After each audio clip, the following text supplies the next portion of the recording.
Então vamos dar continuidade ao estudo dos tensores e vamos agora continuar com o tensor de deformação lagrangiano. Lembrando aqui, o tensor de deformação infinitesimal, lagrangiano, ele tem essa característica, tem uma componente aqui que é linear, e uma componente aqui que é o produto das derivadas, representado por gradiente de U transposto aplicado em gradiente de U. Também sabemos que o tensor C ele é F transposto F, que pode ser reescrito, F é I mais gradiente de U, então nós temos que o tensor C é I mais gradiente de U, isso tudo transposto, aplicado em I mais gradiente de U. Expandindo isso aqui, nós temos o seguinte, nós temos I gradiente de U mais gradiente de U transposto, gradiente de U transposto. Se nós observarmos aqui, essa parte aqui é exatamente essa parte aqui de cima, que é duas vezes, essa parte que foi indicada aqui, que aparece em vermelho, é duas vezes o tensor de deformação lagrangiano, é a estrela. Então, nós podemos escrever dessa forma, o tensor é estrela, após algum algebrismo aqui, então nós temos que essa parte indicada em vermelha, ela é 2 é estrela. Após fazer um algebrismo, nós temos que E estrela é 1 meio de C menos I.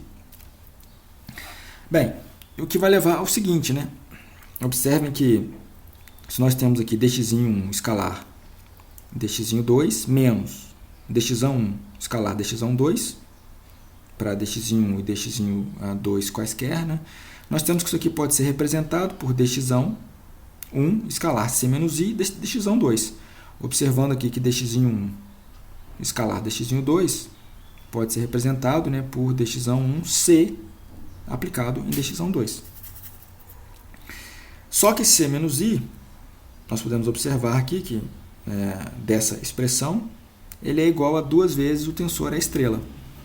Então, essa quantidade aqui à esquerda pode ser representada por 2 dx1 escalar é estrela aplicado em dx2. Agora vamos fazer o seguinte, se nós observarmos, se nós substituirmos, fizermos dx2 igual a dx1, se fizermos dx2 igual a dx1 e também dx2 igual a dx1, nós temos que, se esses vetores forem iguais, o que nós temos aqui é o comprimento infinitesimal aqui desse segmento infinitesimal na configuração deformada, comprimento ao quadrado. E aqui nós vamos ter o comprimento ao quadrado desse segmento na configuração indeformada. É o que nós vamos fazer agora no próximo slide. Então, se isso acontece, aqui nós temos o comprimento ao quadrado na configuração deformada, aqui nós temos o comprimento ao quadrado na configuração indeformada, que é o que está mostrado aqui nessa equação. Isso vai ser igual a 2 dx1 ao quadrado é 1 escalar aplicado é estrela aplicado a E1. Então, com isso, a gente vai conseguir fazer uma interpretação geométrica dos elementos da diagonal de E estrela. Observando que, se nós fizermos aqui dx1 igual a dx2, que é igual a um vetor E1. Então, após algum algebrismo aqui, nós observamos que esta operação, esse produto interno de E1 escalar com E estrela aplicado em E1 vai resultar no elemento E1, E estrela 1, que é o primeiro elemento na diagonal. Isso aqui vai ser representado por 1 meio da diferença do quadrado dos comprimentos da configuração deformada menos a configuração indeformada dividido pelo comprimento na configuração indeformada. Isso aqui vai acontecer para um elemento dx1, que na configuração indeformada estava na direção E1. E quando se deformou, passou para uma direção N qualquer. De maneira análoga, a gente pode fazer isso para os outros elementos da diagonal e chegar nos resultados para E estrela 22 e para E estrela 33, como está indicado aqui. Lembrando que, no caso de E22, o elemento dx1 é um elemento que está na direção E2 e que se deforma numa direção M, E o elemento representado em E33 está na direção E3 e que vai se deformar numa direção Q qualquer. Também podemos interpretar os elementos que estão fora da diagonal. Para isso, nós vamos tomar um elemento, dx1, que está numa direção E1, a configuração indeformada, e um elemento dx1 E2, que na configuração indeformada está na direção E2. E aí, após substituir, nós encontramos o seguinte, que o E1, 2 estrela é um meio do produto dos comprimentos deformados, dividido pelo produto dos comprimentos indeformados, cosseno do ângulo entre os dois vetores. E agora nós vamos definir o tensor B.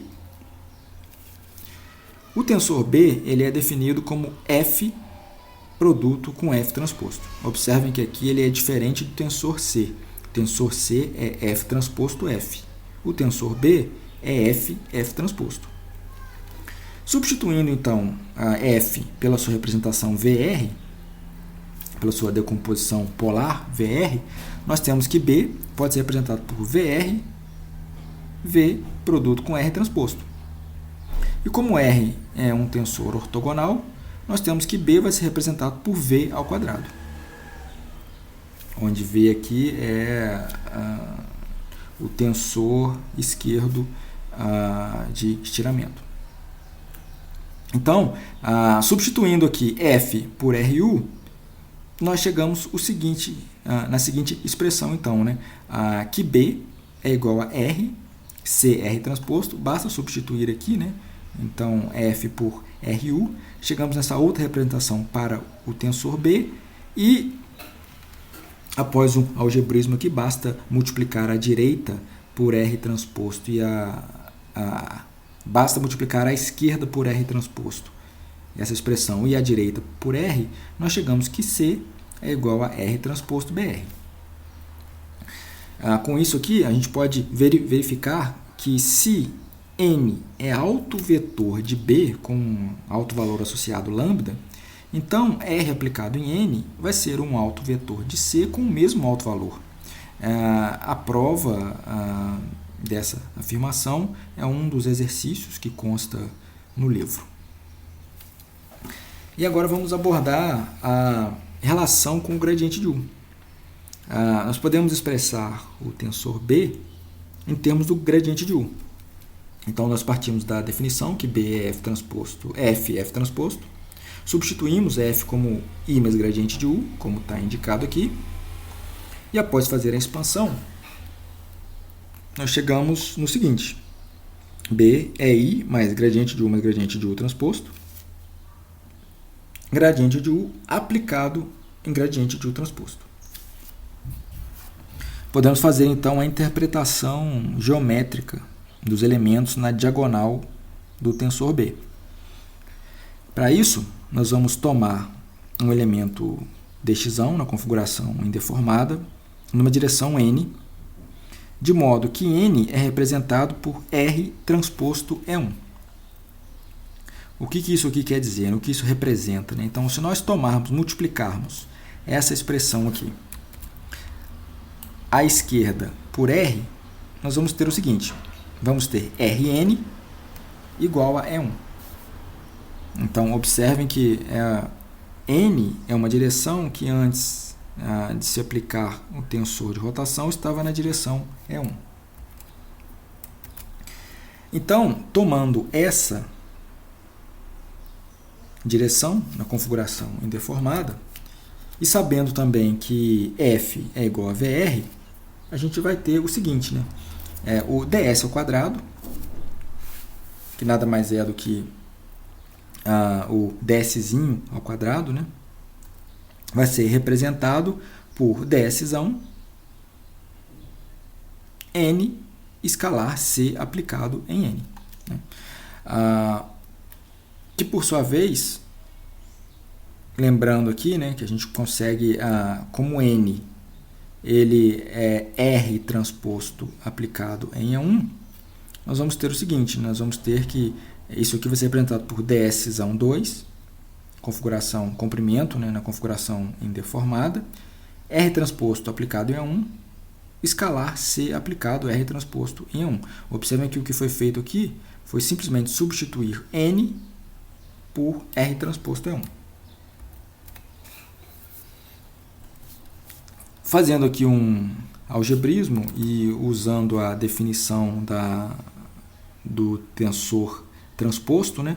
Essa expressão aqui pode ser reescrita dessa forma. Observem que aqui simplesmente foi usar a operação transposta, né? Então, a ds2 é 1 escalar CR transposto, R transposto é 1. Após fazer um algebrismo, né? Usando aqui as propriedades da transposta, dszinho ao quadrado pode ser escrito como dszão é 1 escalar RCR transposto é 1. Só que RCR transposto nada mais é do que o tensor B. Então, o comprimento ao quadrado na configuração deformada pode ser representado pelo comprimento da configuração indeformada é 1 escalar B aplicado em 1. Só que E1 escalar B aplicado em 1 é o elemento da diagonal B11. E o elemento da diagonal B11 ele vai representar nada mais do que a relação entre os comprimentos ao quadrado. Aqui eu peço que vocês observem aqui uma correção, né? Aqui nós temos um ds elevado ao quadrado. Aqui não é um subscrito, é um superescrito, né? Então eu peço aqui a observação de vocês aqui. Aqui nós não temos um subscrito, mas sim um superescrito. Então isso aqui é uma potência ds elevado ao quadrado. Bem, com isso então, nós temos que o B11 representa a relação entre o comprimento deformado e indeformado elevado ao quadrado. Para quem? Para um elemento dxão que na configuração indeformada tem essa direção aqui, representada por R transposto E1. Já os elementos fora da diagonal, do tensor B, nós podemos também fazer a interpretação geométrica. Para isso, nós vamos considerar um elemento na configuração indeformada, um dxão 1, representado por dsão 1, R transposto E1, vai estar nessa direção, e um segundo elemento, também na configuração indeformada, vai ser a dsão 2, R transposto E2. E com isso a gente pode escrever, né, que após a definição do elemento IJ do tensor B, e fazendo o produto interno, né, entre dx1 e dx2, que ds1, ds2, cosseno do ângulo entre eles, aqui simplesmente a definição do produto interno. Isso aqui vai ser igual dsão 1, dsão 2, R transposto é 1, observem que R transposto é 1, né, multiplicado por ds1 é o vetor dxão 1, C escalar C aplicado em R transposto E2. Lembrando aqui que o elemento dxão 2 é ds2, como está indicado aqui, R transposto E2. Bem, após algum algebrismo, né, nós podemos usar a propriedade da transposta, lembrando que R é um tensor ortogonal, logo R transposto R e R transposto é igual a identidade, né? Nós vamos ter que isso aqui vai ser dsão 1, dsão 2, E1 escalar B aplicado em E2. E1 escalar B aplicado em E2 nada mais é do que o elemento B12, como está indicado aqui. E após rearranjar esses termos, o elemento B12 ele pode ser representado como produto dos comprimentos na configuração deformada, dividido pelo produto dos elementos na configuração indeformada, cosseno do ângulo entre os vetores na configuração deformada. Isso aqui para um vetor dxão 1, né, que na configuração indeformada tem a direção R transposto E1, e um vetor dxão 2, que na configuração indeformada tem a direção R transposto E2.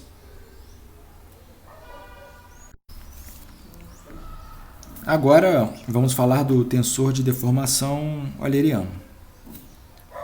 Bem, vamos definir o tensor de deformação euleriano, Ezinho estrela, como 1 meio de I, tensor identidade, menos o tensor B a menos 1. Então nós temos metade do tensor identidade menos a inversa do tensor B. Se não houver deformação, pela definição do tensor B, que é F transposto, lembrando que F é I mais gradiente de U, se nós não temos deformação, o gradiente de U é 0 e o que sobra para a gente é o tensor identidade. A inversa do tensor identidade também é o tensor identidade. Então, se não houver deformação, P-1 é igual à identidade, e com isso, substituindo aqui a identidade, o tensor de deformação euleriano é igual a 0. Bem, se nós partirmos aqui então de dx igual a f aplicado em dx, nós podemos escrever o seguinte, né, que o dx é f menos 1 dx. Basta tomarmos a inversa aqui, supondo que f seja inversível, né? E com isso o seu determinante seja diferente de 0. Dessa forma aqui, nós podemos escrever um elemento dx na configuração indeformada como essa soma aqui, né? Fij menos 1, né? A dxj. Logo, com isso aqui, nós temos que f ij menos 1, a componente j de f menos 1, é a derivada da configuração indeformada em relação à configuração deformada, onde o x aqui é um x que depende da configuração indeformada, né? E essa aqui vai ser a função inversa da configuração deformada xi, né? Que é um xi que depende da configuração, que depende dos pontos x1, 2 e 3 e do tempo. Bem, se nós fizermos então o produto interno entre um dx1 escalar com dx2, e substituindo aqui que dx1 é f menos 1, dx1 e dx2 é f menos 1, dx2, e lembrando que como é um produto interno, né, nós podemos trocar essa ordem, trocando então a ordem e usando a propriedade da transposta, né, observando, né, que nós temos aqui, né, usando a propriedade da transposta, nós temos que esse tensor que está aqui, ele vem para cá, né, a sua transposta, que gera essa terceira linha, como está indicado aqui. E logo nós podemos escrever o produto interno entre os elementos que estão na configuração indeformada como e representá-los em função dos elementos que estão na configuração deformada.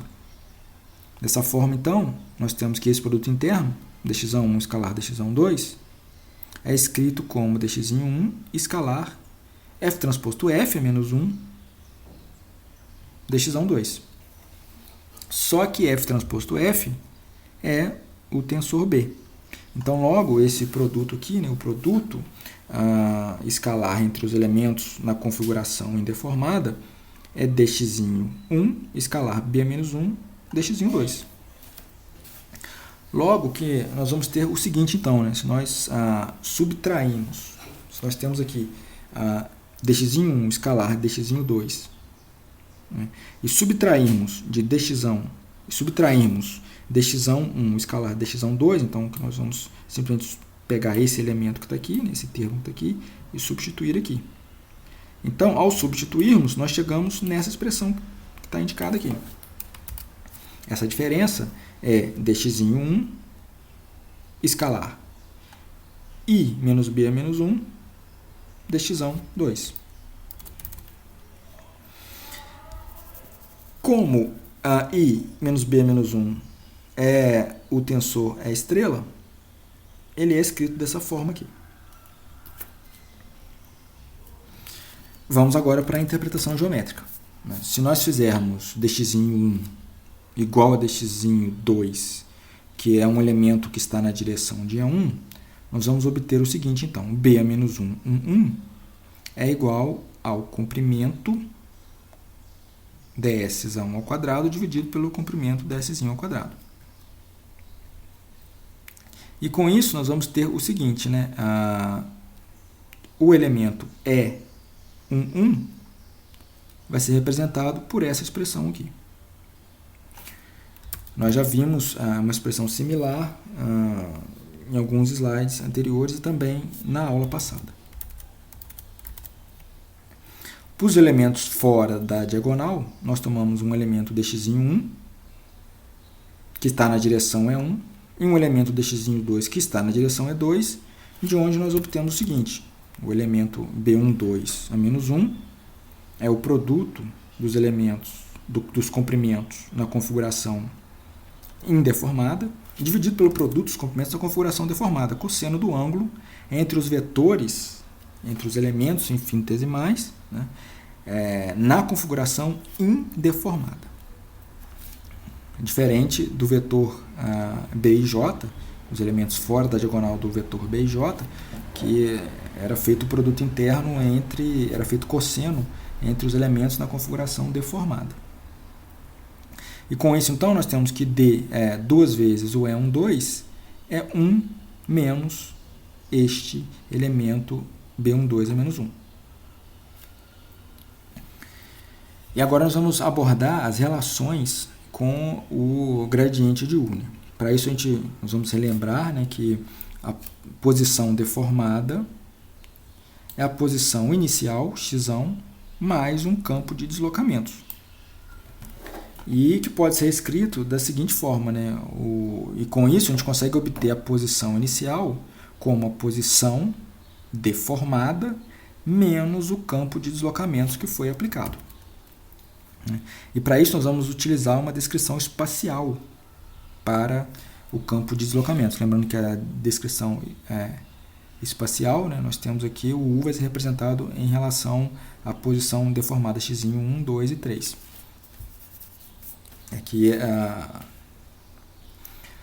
Com isso, então, nós vamos ter o seguinte, né, a derivada da posição inicial em relação à posição atual, simplesmente vamos derivar essa expressão que está aqui. Então, ao derivar essa expressão, nós vamos ter o seguinte, né, delta ij, onde delta ij é o delta de Kronecker, derivada de ui com relação a x e j. Observem que o que foi feito aqui, nada mais do que foi derivar termo a termo com relação a variáveis x e j. Dessa forma, então, nós temos aqui, podemos representar, né, o f a menos 1, né, que é a inversa do tensor de deformação, né, como i menos o gradiente de u, porém com relação ao x aqui. Observem que aqui nós temos a posição deformada. E com isso, né, o elemento ij do gradiente de u, que foi obtido em relação a x, é a derivada de ui com relação a x e j. Que é diferente aqui, né, só para a gente observar, que é diferente do gradiente de u, o elemento ij, né, tomado com relação à posição inicial x, que vai ser a derivada de ui com relação a x, j. Observem que aqui nós temos a derivada é feita em relação à posição da partícula, e aqui a derivada é feita em relação à posição inicial da partícula. Observando isso, então, o vetor b a menos 1, ele pode ser escrito como i gradiente de u em relação a x, né, isso tudo aqui transposto, com i menos gradiente de u com relação a x. Isso aqui pode ser expandido, né, dessa forma. Então, nós temos aqui escrito o resultado nessa segunda linha. E, com isso, nós vamos poder representar o tensor E' estrela como esse termo aqui, né? Na verdade, duas vezes o tensor E' estrela como esse termo que aparece aqui. Logo, o tensor E estrela vai ser representado por essa expressão. Observem que o desenvolvimento foi similar ao que nós fizemos para o tensor C.